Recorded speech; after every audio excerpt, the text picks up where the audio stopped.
আসসালামু আলাইকুম প্রিয় দর্শক ও পাঠক, আমন্ত্রণ আমাদের প্রতিদিনের আয়োজন খবরের কাগজে। আপনাদের সবার সাথে আছি আমি শাবনাম পারভীন।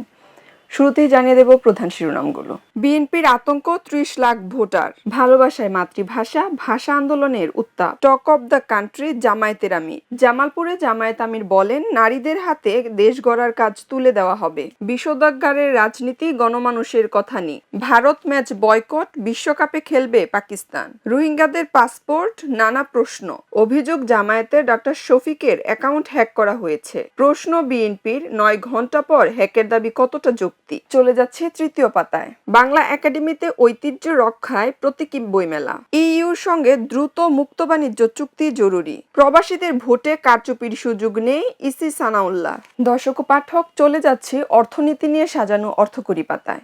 অচল চট্টগ্রাম বন্দর, কঠোর কর্মসূচির হুঁশিয়ারি। বাণিজ্য চুক্তি ৯ ফেব্রুয়ারি, কমতে পারে শুল্ক হার। নগদের ৪০,০০০ কোটি টাকার লেনদেন। কমলো জ্বালানি তেলের দাম। চলে যাচ্ছে বিনোদন জগৎ নিয়ে সাজানো রং পাতায়। রাক্ষসের রোমান্টিকতার বার্তা।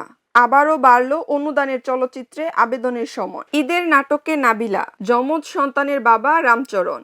সম্রাট জাহাঙ্গীরের স্ত্রীর হীরার নেকলেস পরলেন মার্গট রুবি। বাংলা খেলায় উৎসব অনুষ্ঠিত। প্রিয় দর্শক ও পাঠক, চলে যাচ্ছি বিশ্বগ্রাম পাতায়। ইরানের বদলে ভেনিজুয়েলার তেল কিনবে ভারত। বেলুচিস্তানে সেনা অভিযোগে ১৪৫ সন্ত্রাসী নিহত।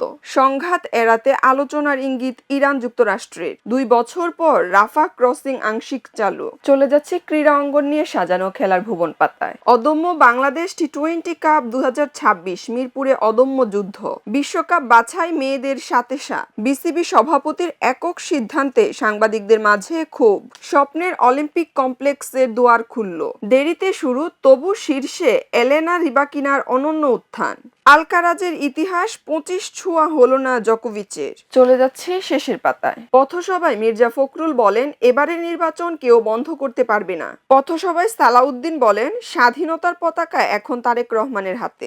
আমানতকারীদের সংবাদ সম্মেলন, হেয়ারকাট পদ্ধতি প্রত্যাহারের দাবি। চাপ সামলাতে বাংলাদেশের উদ্যোগ। গভর্নরের ঘোষণা, শুভঙ্করের ফাঁকি। বিএনপির মঞ্জুরুল নির্বাচনে অংশ নিতে পারছেন না। ভোটারদের দাবি দেওয়া পথে পথে শোনেন। ডিএনসিসির প্রশাসক এজাজের দেশ থেকে নিষেধাজ্ঞা। প্রিয় দর্শক ও পাঠক, এই ছিল আমাদের আজকের আয়োজনে। পরবর্তী আয়োজন দেখার আমন্ত্রণ জানিয়ে এখানেই বিদায় নিচ্ছি।